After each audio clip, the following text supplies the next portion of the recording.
As early as 1928, the Communists declared that the racial differences among our people constituted the weakest and most vulnerable point in our social fabric. By constantly probing and straining at this one spot, they calculated that eventually the cloth could be torn apart and that Americans could be divided, weakened, and perhaps even set against each other in open combat. We mustn't kid ourselves into thinking that the Communists have placed their agitators only into the black communities. They're working both sides of the street. They want hatred, violence, and bloodshed between the races, and they don't care how they get it or whom they use, even children if necessary. Here is a book that I think ought to be in every home library. It's entitled Color, Communism, and Common Sense by Manning Johnson. He joined the party as a young man because he honestly believed that the Communists were trying to improve the conditions of his people. He was a dedicated communist, and eventually he rose to one of the highest ranks. But after many years, he discovered that instead they were merely planning to use his people in a bloody revolution to destroy America. And when he woke up to this, he dropped out of the party and devoted the rest of his life trying to alert his fellow citizens of all races to the true nature of the Communist Party as he knew it to be from the inside. Manning Johnson said, "Black rebellion was what Moscow wanted. Bloody racial conflict would split America. During the confusion, demoralization and panic would set in. Then finally the Reds say, workers stop work. Many of them seize arms by attacking arsenals. Street fights become frequent. Under the leadership of the Communist Party, the workers organize revolutionary committees to be in command of the uprising.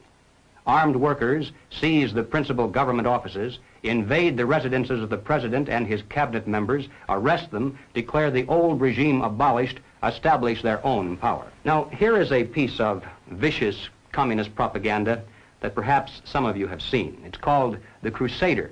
It's written by Robert F. Williams, one of the organizers of the Revolutionary Action Movement. In this issue of The Crusader, the communists call not only for extensive chaos within the cities, but for putting to the torch every village, every forest, every field, and every barn.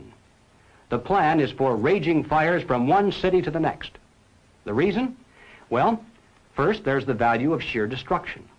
Secondly, it would force us to deploy our defenses and rescue units over the widest possible area. The communists point out that as long as our police and National Guard remain concentrated, they're invincible. But if they can be forced to spread out over the entire city and into the countryside as well, then they can be picked off from ambush one by one. And the third value of massive fire to the communists is psychological. The average American, they say, soft and decadent, when he sees billows of black smoke rising from one horizon to the other, when at night the only light he has to see by is the flickering red from flames leaping into the sky, he'll become paralyzed with fear and panic.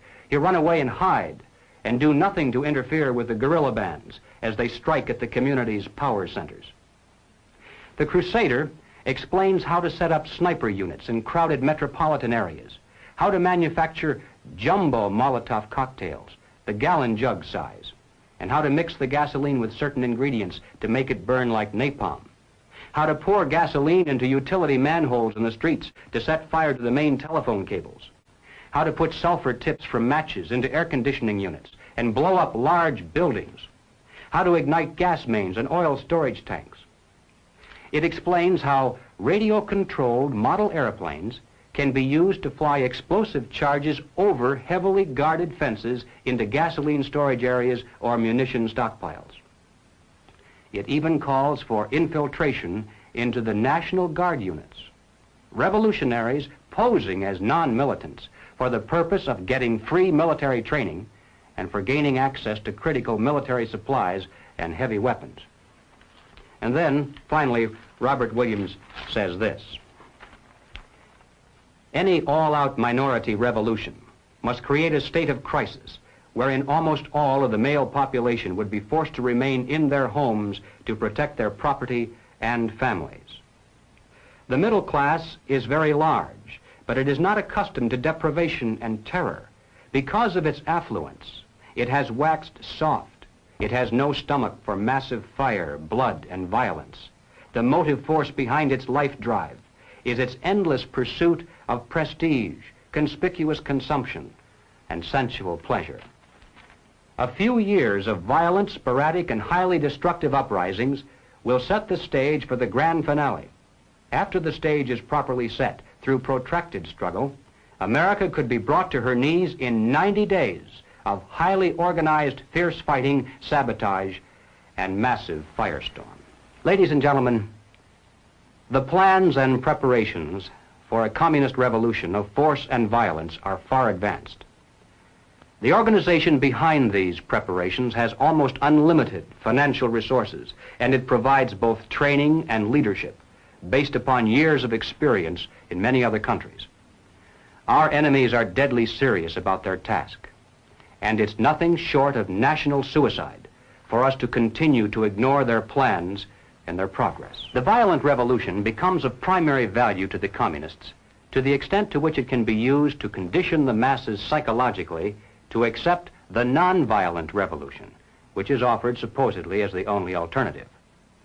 Hoping to avoid further violence and bloodshed, the public is to be pressured into accepting measures that will move the country gradually and legally toward communism, but without calling it that. The strategy of the proletarian revolution calls for the quiet conversion of our government into a communist regime, but under the banner of socialism. Well, what is socialism? All right, let's define it. According to the dictionary, socialism is a political concept based upon the principle of government ownership and control of property, the means of production, and the avenues of commerce. Under socialism, those who run the government, and the communists are confident that in America they eventually will be the ones who do so, those who run the government will know who is to get something and who has to wait, and that represents control over human beings. What has all this to do with the communist revolution in America? Well, ladies and gentlemen, it has everything to do with it, because the building of socialism is the communist revolution in America. It represents the process whereby our country can be moved gradually toward communism without the people even being aware of it. No matter what grievance we may have, real or imagined, no matter what national problems we may face, the communists seize upon these as excuses to build socialism. They have one and only one solution for all problems: more government, and then more and more until it's total government. And forgive me for saying it one more time, total government is communism.